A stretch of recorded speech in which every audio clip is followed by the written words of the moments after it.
Ladies and gentlemen, boys and girls, children 18 plus. You are tuned in to the Lone Officer Podcast with me, Dustin Owen, and my main man, JC. John Coleman. Dio, what's poppin'? Ooh, another day, another dollar. Shout out FSU. Jackson's going to FSU. Let's go Cardinals. Wow. Just like that. Well, they're the Seminoles. Right. Chris Ricks, best quarterback of all time. You must have hung out with Chris Ricks back in the day. Because I'm pretty sure I went to a Sugar Bowl. True story. Oh, my gosh. In 2002. It was that like 2002, 2003, 4 era. Time frame. Yeah. Long story short, do you know who was the quarterback of the Sugar Bowl? They lost that game to the University of Georgia. It was a Hall of Famer. Okay. Yeah, all pro. Okay, I do not know where this is going. Wide receiver. Oh, okay. By the name of Anquan Bolden. Yeah, shout out Anquan Bolden. Anquan Bolden had to play quarterback in the Sugar Bowl on January 1st, 2002. Yeah. Because Chris Ricks failed a class. Yeah, you know, he's probably taking like a double advanced AP or something.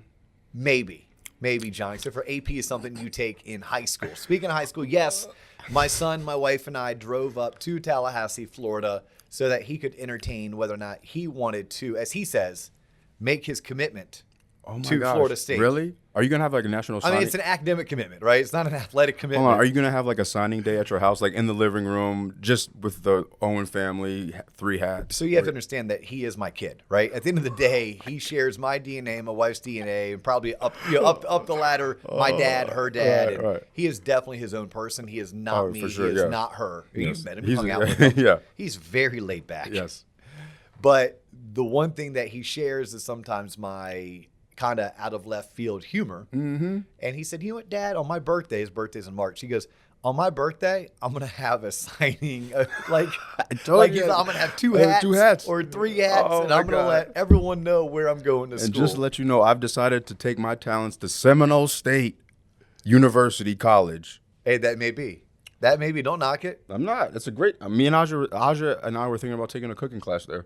You should. Yeah, I once took a intro into guitar. Really? There, and I was the oldest person there by like 2 or 3 decades, and I made it through about 2 or 3 classes, and I quit going. Really? Hence why I still cannot play the guitar. Okay, but I'm curious because I'm enthralled with going back to the collegiate experience as an adult, knowing what I know, and just sitting in a classroom full of like what I would perceive as toddlers. How was that experience? Was it like, what the hell am I doing? Well, but this was like your cooking class. It was not a like 4,000 level course. Okay. It was truly a course being taught at the college for anybody. And by anybody, like 9-year-olds were in there, Really? 12-year-olds were in there. Oh my gosh, Yes. I'm doing it now. And I was like the one old dude in there. Like there's certain things I've done. Like when my daughter and I were barrel racing on Sundays. Okay, I was I was like the only dude out there because typically it's a female dominated sport. Right. And then by far, I was the only dad. Like they were all preteens. And then there's me with my pasty, pale, bald head, wrinkles, gray beard, etc. I didn't care, though. Look, I love horses. Yeah, right. I love to go fast. Yeah. I love to be in the arena. Yeah. And I got to spend quality time with my daughter. That's kind of what that's kind of what matters. Yes. Okay. Yeah, I taught her some very good self-defense lessons on that 45-minute drive Sunday morning to the barn. I'm sure she was thrilled to hear it. Thumbs to the eyeballs and gouge, bite, scream, kick. Yeah. Your fist to the bridge of the nose. Hey, that's why we have this WWF belt. I refuse to call it WWE because that's what saves pandas. Let's get it straight. No, WWE, sorry. Yeah, WWF is what you and I grew up knowing that's it as. what it is, the world. They lost a lawsuit. Bullshit. Vince McMahon lost a lawsuit. I think he's going to lose a bunch of more lawsuits coming up. He's about to lose a lot. Or he's going to have to do a lot of settlements. Yeah, a lot of settlements. Right. Yeah, there's a really cool story behind this belt. Just know this, it was won. This belt was won. It was shipped from New Mexico. Oh, wow. To Wisconsin, from Wisconsin back to Florida, and it was won. This is a legit belt. It's heavy. For those of us watching on YouTube, this is DL Segway. For those of you watching us on YouTube, we thank you. Please like, share, and subscribe. For those of you just listening to us on your favorite audio podcast, we thank you. However, we do have a website called TLOP Online. That's TLOP online.com. It has a plethora of additional content there. We look forward to you joining either as a freemium member or as a premium member. That was fantastic, John. You should do that more often. Only 270 episodes in. Dio, what is the topic for today's episode? Because people do not give a shit about this belt. We know Lucy the lender doesn't give two shits, but you know who may? Who? Courtney. Shout out Courtney. Yes. Misner. You already forgot. Courtney Misner. You had that look in my eye like, please don't. Well, because her Instagram handle isn't Courtney Misner. Courtney approves or something. It is Courtney approves. I call her Courtney with Caliber in the Caliber crew. Shout out Caliber crew. Yeah, all the way up in the Pacific Northwest. Back west. Yes. Like she is a TLOPper. TLOPper for life. She's one of our homies. Home girl. We got to hang out with her. Yeah. And so many other people a couple weeks ago in Las Vegas. Yes. And she was the one that when we wrapped up the first episode after coming back and we threw out some shout outs, her out. I literally threw this copper mug down. Actually, it wasn't this one, it was the other one. I have two of them, by the way. And I threw it across the room, dented it, because I was so angry at myself for leaving Courtney off. So, Courtney, here we have an entire segment dedicated to you. Thank you for being a true diehard fan. She was. She actually brought two of her colleagues and got with them in her. the mix, put them in the mix. Yeah, she was like, hey, look, if you're not tuned into TLOP, you're missing out. And they're like, what? Okay. Yeah. But you can tell we're terrible with names because I've already forgot both their names. It's fine. We'll have space on the next episodes to shout them out, too. So hit me up, Courtney. Tell me who else I missed out on. Oh, they will. Oh, beautiful. All right, let's get rolling. Okay. What are we talking about, John? Today's episode is about trusting and empowering others, our favorite thing to do. Empowering others? Yeah. Is it really? Do you know how to empower somebody? No, I don't, because every time I ask someone to do something, they don't do it like I would like to be done, so I just do it myself. Yeah, and that's a mentality that so many others share. Yeah. Like, you legitimately share that, right? You could do it, or you could have someone else do it. You're like, well, I'm going to do it because it'll get done right. Right. Well, most times if like toiletry and shit, like I'll pay someone to do it. But when they get to my house and I know what I'm paying and I see the work they do, I'm like, shit, I could have watched a YouTube video and done it. So, by the way, I think toiletries is something that you pack in your luggage when you and I are going on trips, like when we head up to Nashville in a couple weeks. Yes. If you're speaking about plumbing. Like plumbing, that's there the we go. Toiletries. Toiletry.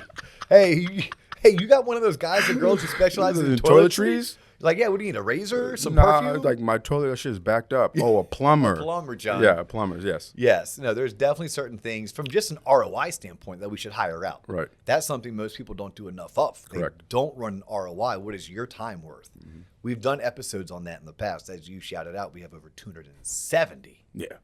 That you should be checking out, sharing, consuming, sharing again, liking, all that. Thumbs upping, everything, commenting. Yeah. Even if you don't like it. Like, I appreciated we did an episode that was off color. Yes, it was. Hey, it was fringe. Yes. It was pushing the envelope. We went PG-13. Yeah. Straight up called an episode Sell Like a Stripper. I understand going into it, it wasn't going to be for everybody. Correct. But I understood that we were going to keep it as classy as we could, and that there would be many that appreciated it or resonated with it, or it could have been it attracted a new audience who now will go back and consume another 250 plus episodes that they otherwise were going to be missing. Hopefully we didn't push anyone out of the circle because they recognize that this was one piece of a large body of work. Huge body of work. So on that note, you have an issue empowering other people. Most entrepreneurs, if you were to read a book like The E-Myth, which by the way, it's a book I would recommend. I can't recommend it as strongly as I recommend books like Atomic Habits or Never Split the Difference or Extreme Ownership or even 5 Levels of Leadership by John Maxwell. Like, there's probably a dozen books I could recommend. This one doesn't fit the first dozen, but maybe the baker's dozen, and it's called The E-Myth. There's a guy who introduced it to me back in the day. I was coaching with this guy named Kai McBride. Shout out to Kai. Shout out Kai. And he made me read the book. And the premise of the book is teaching somebody how to get away from the solopreneur mentality and actually becoming an entrepreneur. Because there's a big difference. And this is what today's show is going to encapsulate. Thank you. It's a big word for me, John, especially on a Monday. And the theory is this: you are the best at what you do. Nobody can do it better. An example would be the guy who cuts my lawn. I hire him because he's great at taking care of my lawn. Mm-hmm. No one can take care of my lawn the way that he does. Mm-hmm. And if he shares that same mentality that I share, there's only one of him. Even if he has a crew, there's only one crew that he runs. Mm-hmm. They can only take care of so many yards before they max out. Mm-hmm. Once they max out, they flatline. Well, in business, if you're not growing, you are dying. And the E-myth basically teaches that person's not an entrepreneur. That person's self-employed. They work for themselves. So you can start taking that particular idea where I use a landscaper, and you could say, well, a baker.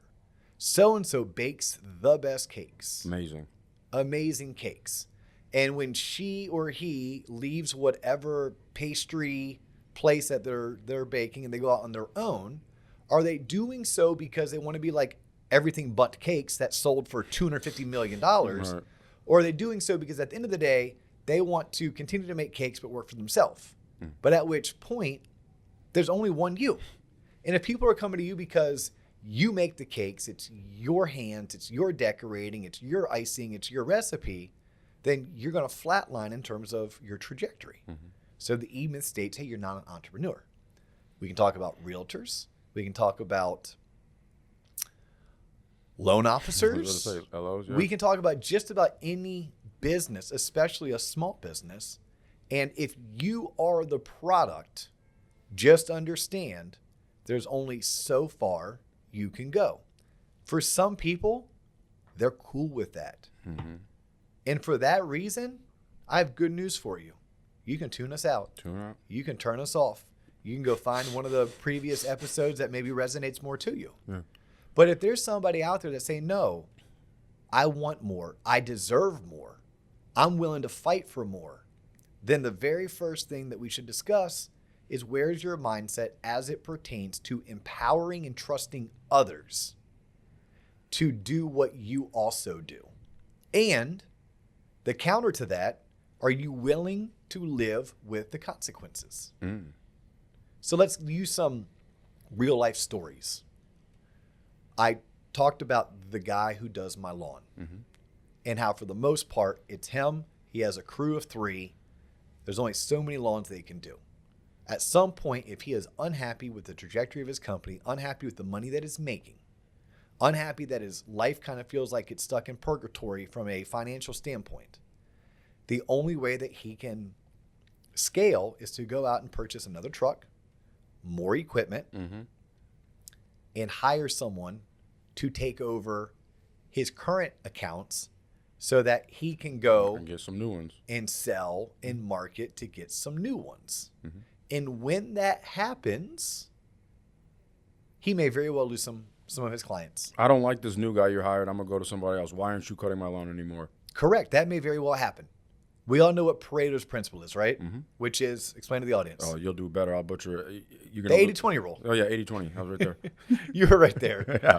I knew you said you would butcher. I'm not going to let you butcher this one, John. All right. Yeah, Pareto's principle is the 80-20 rule. It applies to everything in life. 80% of crime is committed by 20% of the populace. 80% of income is earned by 20% of the populace. Right. So the 80-20 rule is going to apply just about everything. That's why it's called Pareto's principle. Pareto was the person who formulated it, came up with the data, the research, made the hypothesis, and then tested it out. And it's basically state you're correct. John, if my landscaper has 100 clients and he quits mowing their lawn, he has his number 2, by the way, which is what I would do. Hey, who's the number 2 guy on my crew? Right. The number 2 guy or girl on my crew knows how I like things done. Right. They know the route. They know the routine. They know the customers. They know who's going to complain, who's not going to complain, who wants to come out and talk your ears off, who's going to act like they're not home, even though they're not home and their invoice is like 30 days late. Right? They know all of that. But if 20 of those people quit using my company because it's not me doing the service, I need to be okay with that. Because what I'm going to do with the time that is now alleviated from me no longer having to run the crew, I'm going to go out and sign up 100 more accounts. But you know what these 100 accounts are used to? The way I do things today. Right now, not before. Yes. So I can sell it. I can market it. I can be the face. but I can let them know that my team, my crew will be there, because maybe I remember I said I had myself and 2 or 3 other people on my crew. I took the number 1 and he's running the accounts we already had in place. I'm going to take the number 2 and she's going to run all these new accounts. But all they know is the way that she does it with her own crew. That's all they know. That's all they know. So I had a choice to make. I could have stayed where I was and kept all 100 of my clients super happy because they worked with me. They liked me. I was the talent, but I was stuck. Or I could have taken my number 1, pushed him up to lead, taken my number 2, pushed her over to running a new team, hired and trained their replacements, and then I went out and signed up 100 more accounts. I now have 100 new accounts, and I have 80 that I retained.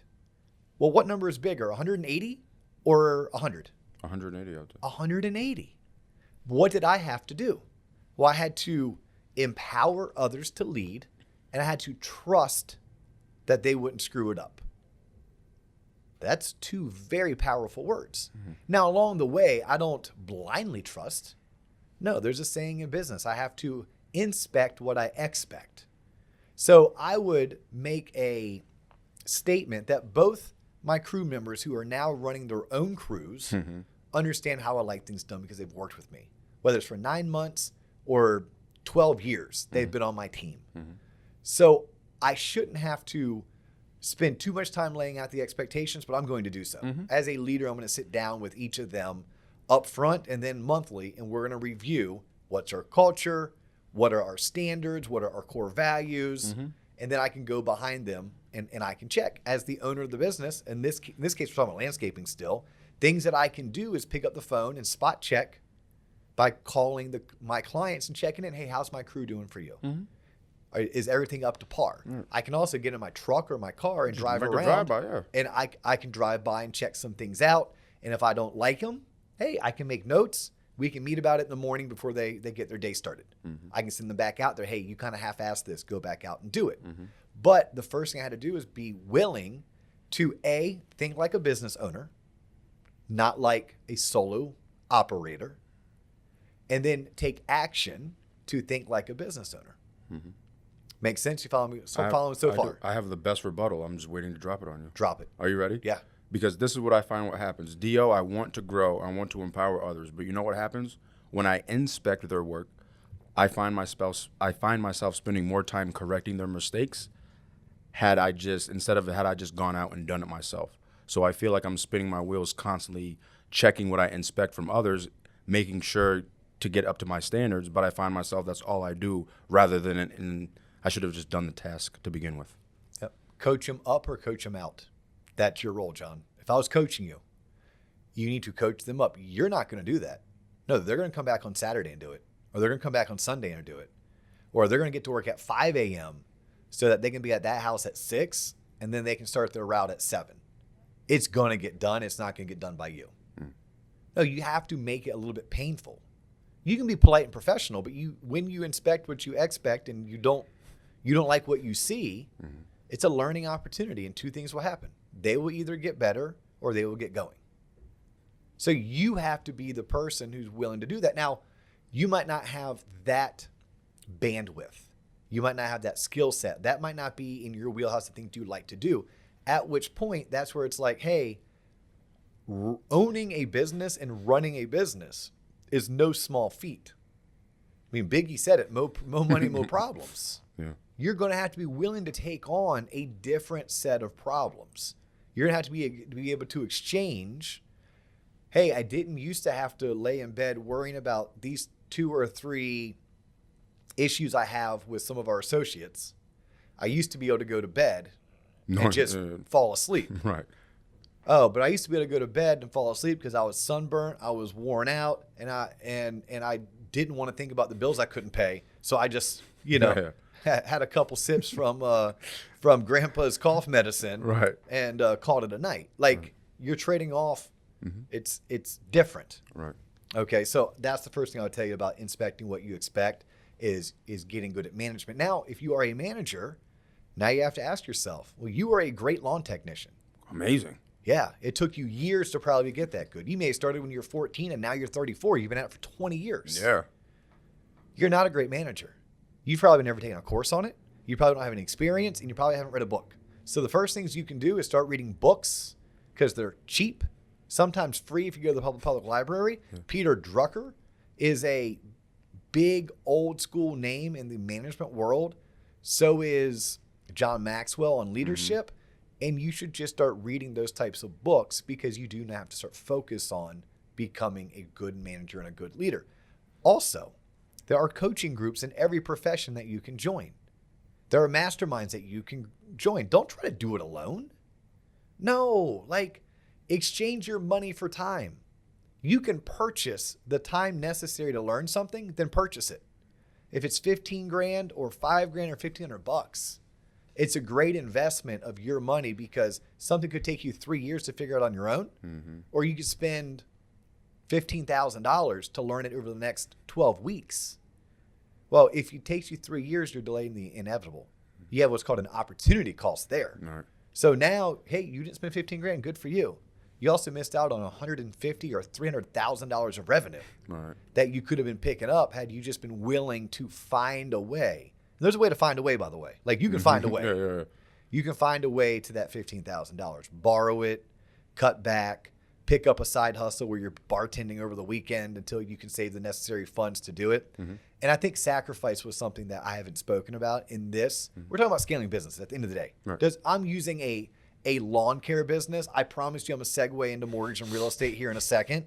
But I use lawn care because it's the most simple business that most people start when they're teenagers. Right. So you can take that business and you can scale it up. I used another analogy of someone being a baker. I stole the baker one from the book, The E-Myth. That's one of the chapters that really stood out the most to me, even 10 years later, was you're reading about the baker and the difference between she was a great technician, but she was a terrible business operator. She, in fact, was a great technician who loved her job when she was just a technician working for another bakery. She hated her job when she went out on her own. Right. And what she realized is that she wasn't made to be an entrepreneur. Right. She was made to be a great baker. And that's where she needed to stay. That was her lane. And when she figured that out, what she had to give up was the dream or the false hope that she was going to one day be able to sell her company for $250 million like nothing but cakes. Right. Yeah. So back on, speaking about leadership and management and empowering and trusting, that's all of that goes hand in hand. What do good leaders do? They empower others to do what they need to do, and they trust them to do as good of a job as they can do as it's compared to what the actual founder could do.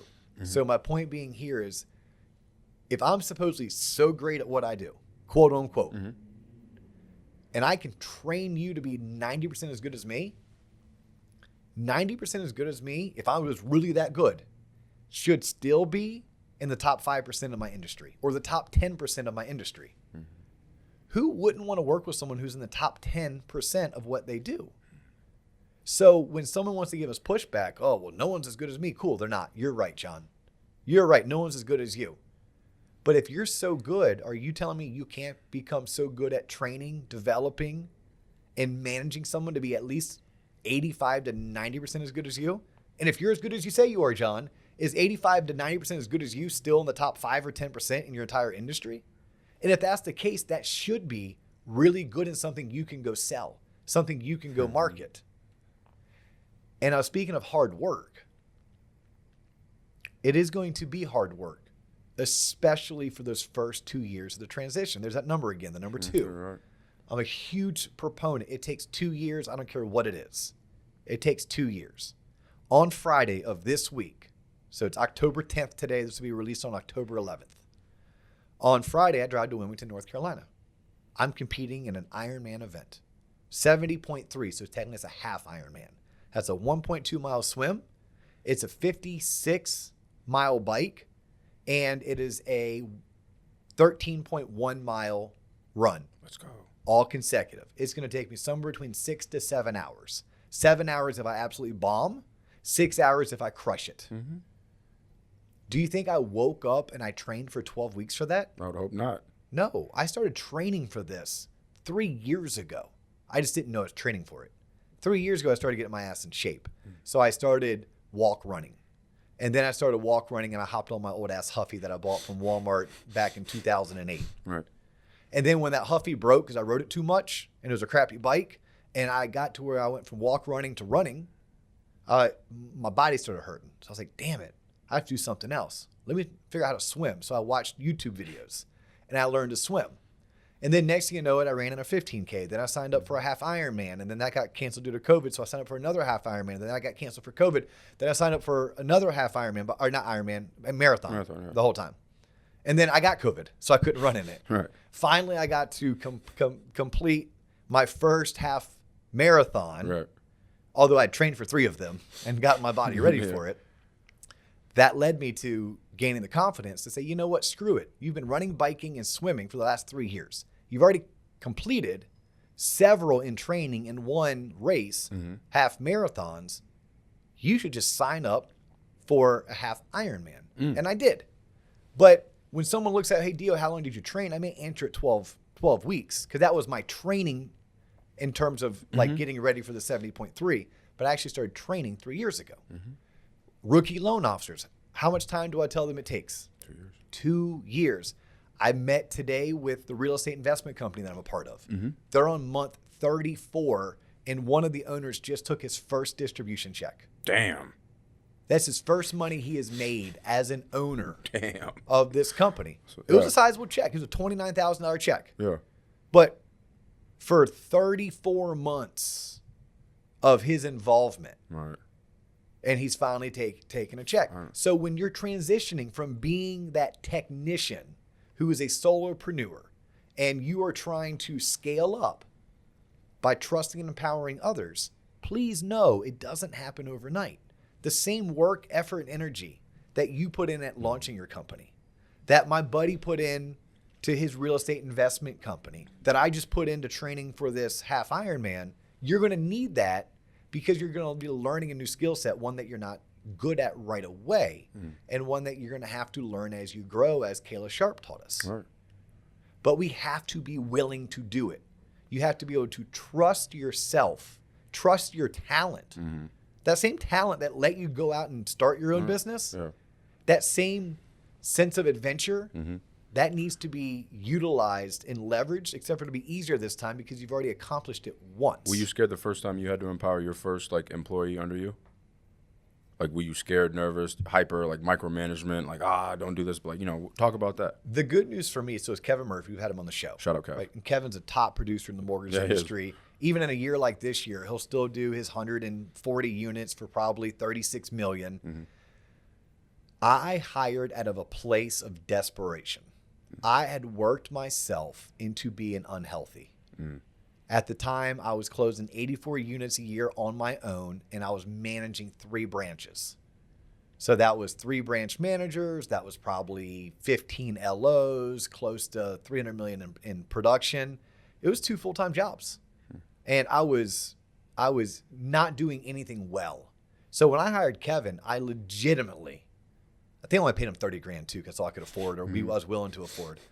But I legitimately said out loud, I don't care if I make $30,000 less this year. I just need help.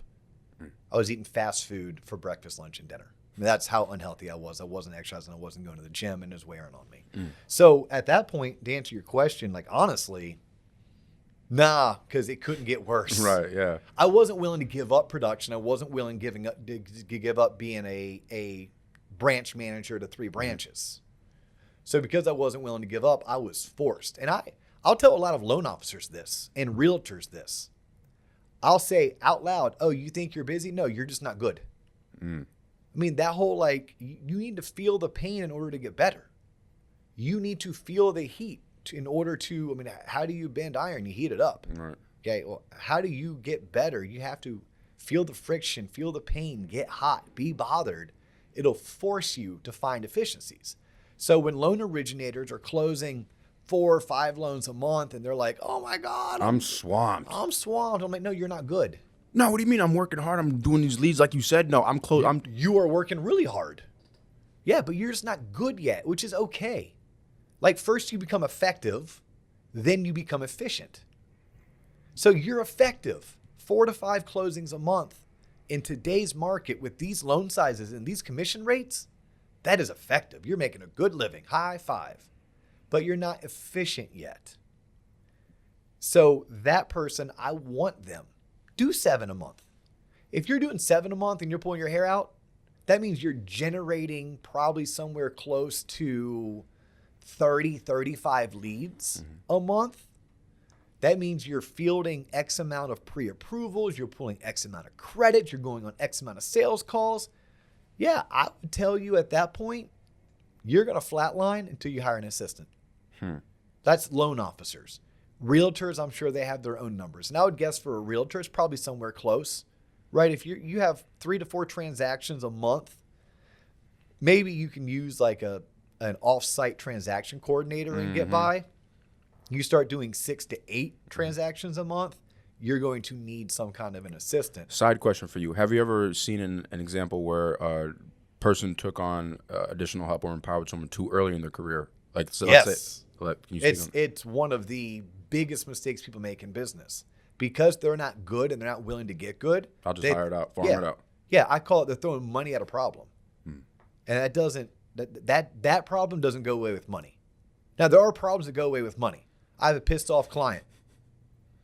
They're going to file a complaint. Well, can I step up to the plate and can I compensate them for their troubles and return that they now have a high client satisfaction? That's a problem I can throw money at.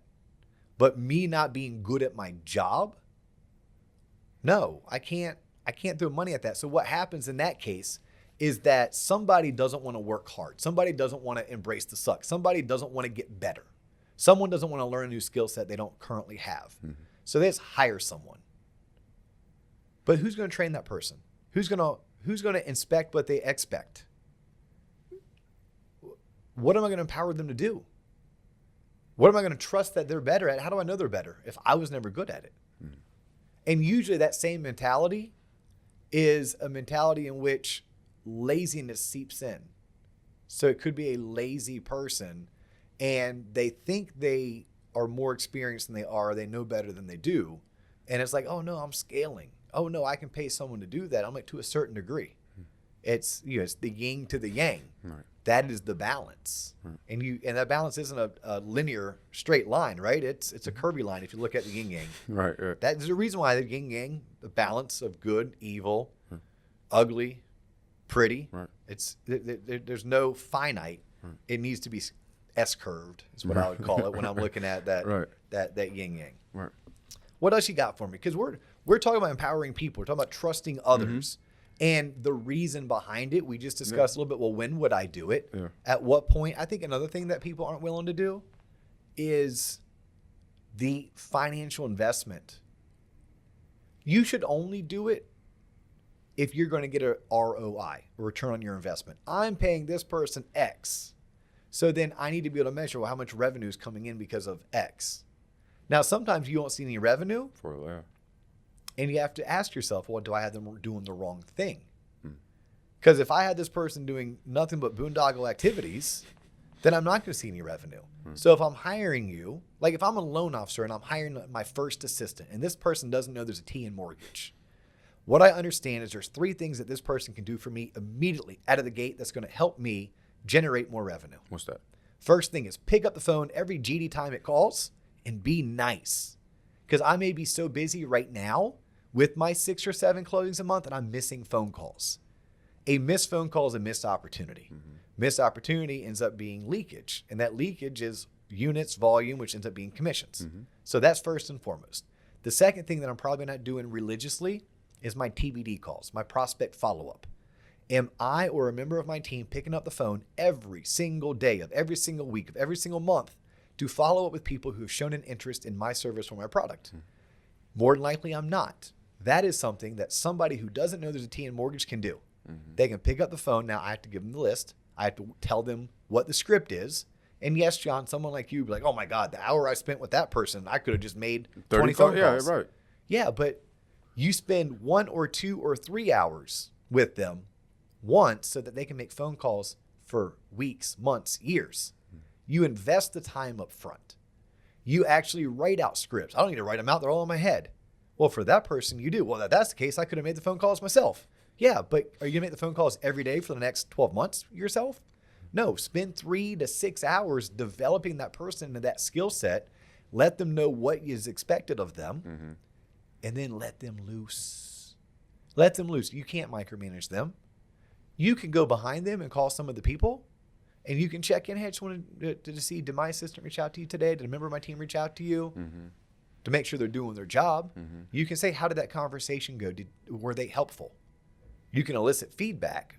That's something you can do as a manager. So they can pick up the phone and be nice. They can dominate my TBD calls. This is for loan officers. This also applies to realtors and most people in sales, because a TBD to us is a prospect. So they can do prospect follow-up. The third thing that they can do, and they don't need to know there's a T in mortgage, reach out to my past client database.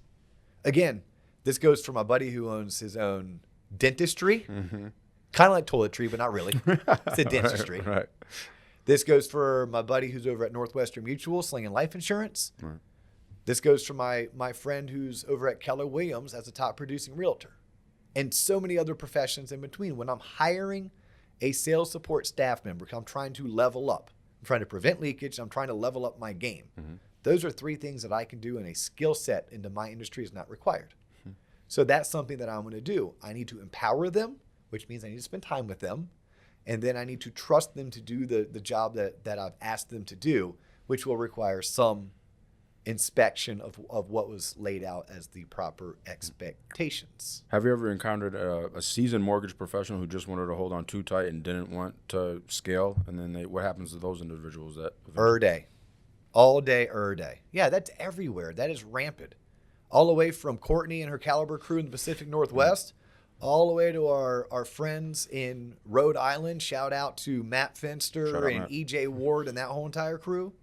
All the way down to our friends, Beth Cherry and Joe Dias and that whole crew in Fort Myers who's putting their shit back together right now.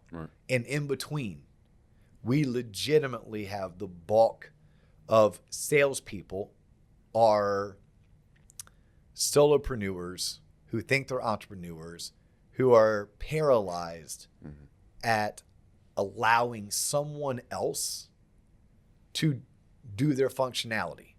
And I think it's a minimalist mindset. I use this with the example of the lawn care. Let me use it for the example of the loan officer. Okay. Oh my gosh, that realtor, she would never work with an assistant. Never. She's only going to work with me. My answer is, you may be right, or you may be crazy, or you just may be the lunatic we're looking for. Actually, Billy Joel said that. But I would say you may be right. You also may be wrong. So let's consult with our buddy Pareto and say you're going to be right 20% of the time. You're going to be wrong 80% of the time. You have to be okay. It's kind of like getting comfortable with being uncomfortable. You have to be okay with these 20 realtors out of 100. They may look a different way when they go to refer business. If it's not you picking up the phone, if it's not you attending the closing, if it's not you meeting with the client, if it's not you picking up their phone, yeah. But if you're good at what you do, can you replace those 20? Because if you have a junior loan officer and you have an LOA doing the bulk of the heavy lifting back at the office, you should be freeing yourself up for one reason. You're trying to scale. How do you scale a business? With more sales and more marketing. Don't worry about the 20 you're going to lose, because there's an opportunity cost out there. There's hundreds you're not gaining because you're petrified of losing 20. Right. Okay. Do your 4th grade math. That's actually 2nd grade math. Okay. What number is bigger? 180 or 100? 180. So be willing to lose 20 if it means you can go out and gain an extra 100. You can't be short-sighted with your thoughts. And something else, I learned this firsthand. I sold my book of business to Kevin Murphy, right? We did this 5-year handoff where he went from assistant to loan partner to junior LO to senior LO to team captain, and it's becoming his book of business. When that happened, there were realtors. Jennifer Perez picked up the phone and said, look, I love Kevin as your assistant. I don't love Kevin as The main point of contact. The main point of contact. Right. All right, cool. Like, there's nothing I can do about that. Those are her thoughts. Those are her feelings. Right. I wasn't going to be like, oh, then I won't do this. I said, hey, Kevin, we're probably going to lose Jen's 8 to 10 closings a year. She's a top producing realtor at the time. Right? We were partnering up on 8 to 10 of her transactions on an annual basis. But what I found, there was realtors in our Rolodex of referral partners. They didn't send me shit. They liked me. They knew who I was. They welcomed me into any type of meeting they were having. But they didn't like me enough to work with me. Right? Maybe I was too arrogant. Maybe I'm a high D. I'll run right through you. Yeah. Right? So maybe I wasn't passive enough. Right. Maybe I talked too much, because I do. Whatever it was, when Kevin rolled in, all of a sudden. Holy shit, I love me some Kevin. Oh, yeah. Yeah. Yeah, there's this local realtor in town. This dude's an amazing professional. He's an appraiser. He's a top producing realtor. He's a broker. He owns his own franchise. His name is Warren Gagne.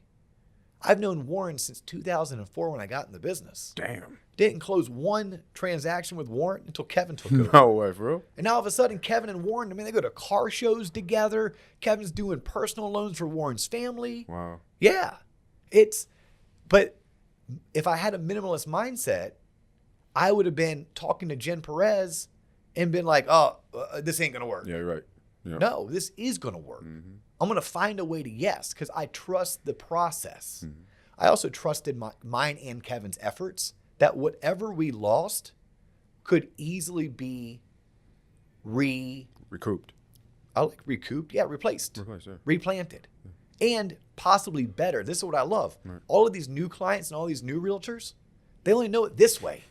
They only know it as, well, Dustin is more of a figurehead or a face.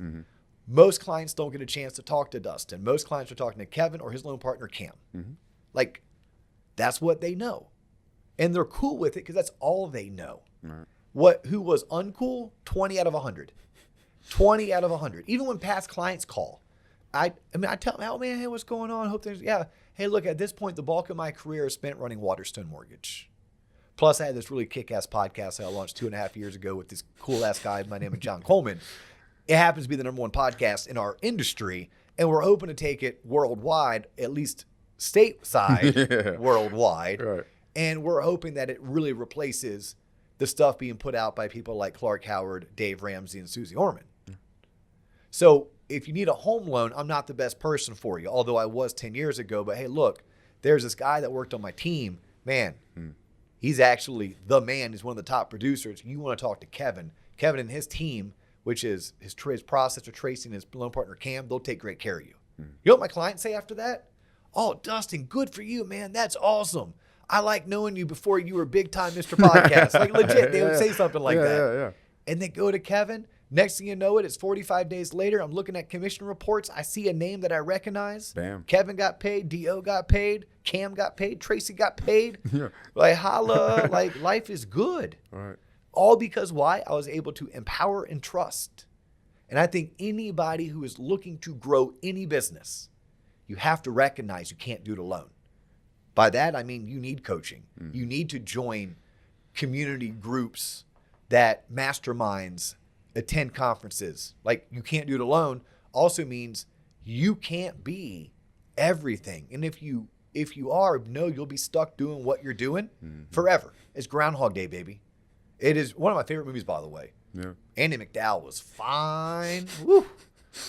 She's a little bit long in the tooth these days. But in that movie with Bill Murray, oh my God, did I have a crush on her. But it ends up being Groundhog Day. If you want to get out of that, right, you want to break through that ceiling, you're going to have to learn to empower and trust. Well said. Hopefully someone was inspired by this, John. I think they were. Yeah, if they're not inspired by this, maybe they'll hop on YouTube, Spotify, Apple, Stitcher, or wherever you go to consume your audio listening podcast. Yeah, and check out all the content we have. Go to the website, tloponline.com or theloanofficerpodcast.com. If you want to connect, yes, you can do comments in YouTube, and John and I do monitor those comments, and we do our best to provide feedback, to answer questions, add our own commentary. Or you can communicate to us via the website. So tloponline.com has an entire community message board.